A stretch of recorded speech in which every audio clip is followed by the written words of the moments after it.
Assalamualaikum warahmatullahi wabarakatuh. Nama saya Laili Indrianingsih, NBI 1311180161. Di sini saya akan menjelaskan mengenai kewenangan Komisi Penyiaran Indonesia terhadap pembatasan konten digital pada media YouTube.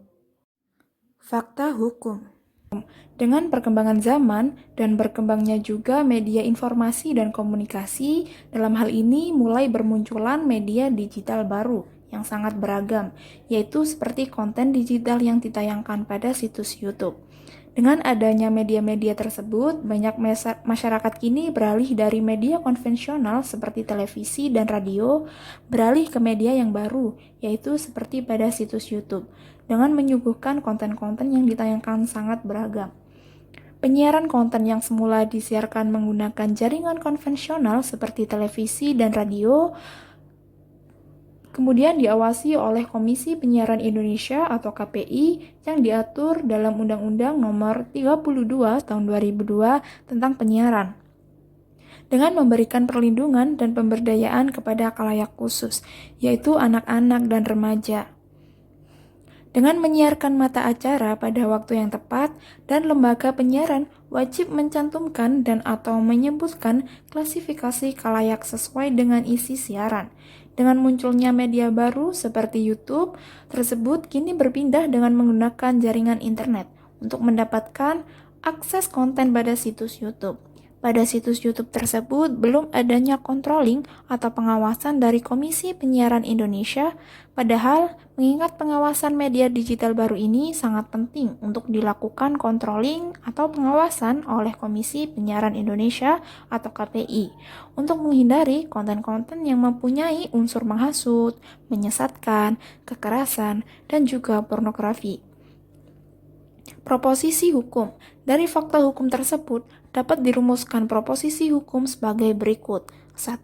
Penyiaran pada media konvensional seperti televisi dan radio diawasi oleh Komisi Penyiaran Indonesia atau KPI yang diatur dalam Undang-Undang Nomor 32 Tahun 2002 tentang penyiaran.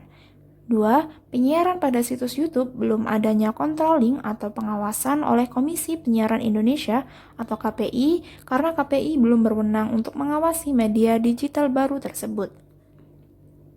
Isu hukum.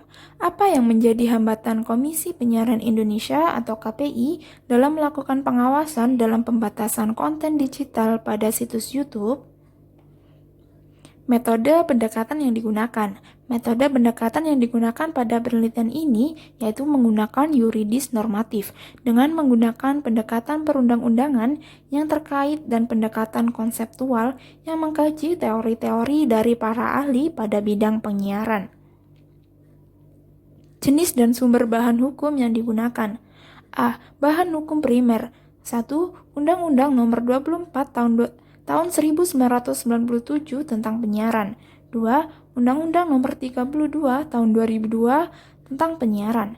3. Peraturan Menteri Komunikasi dan Informatika Nomor 9 Tahun 2017 tentang penyelenggaraan jasa penyediaan konten pada jaringan bergerak seluler. B. Bahan hukum sekunder. Yang digunakan dalam bahan hukum sekunder ini meliputi teori-teori, doktrin-doktrin yang terdapat di dalam buku, jurnal hukum, maupun di internet. Bahan hukum tersier. Yang digunakan dalam bahan hukum tersier yaitu penunjang bahan hukum primer dan bahan hukum sekunder, yaitu seperti kamus hukum, ensiklopedia, dan bahan bacaan yang terkait dengan isu hukum. Teknik pengumpulan bahan hukum. Teknik pengumpulan bahan hukum ini digunakan dalam penelitian ini yaitu dengan studi kepustakaan dengan cara membaca, menelaah bahan-bahan pustaka, serta menelusuri pada media internet yang berkaitan dengan pengawasan KPI dalam pembatasan konten digital pada situs YouTube. Teknik analisis bahan hukum. Teknik analisis bahan hukum yang digunakan yaitu berupa metode preskriptif, yaitu metode analisis mengenai pengawasan KPI dalam pembatasan konten digital pada situs YouTube.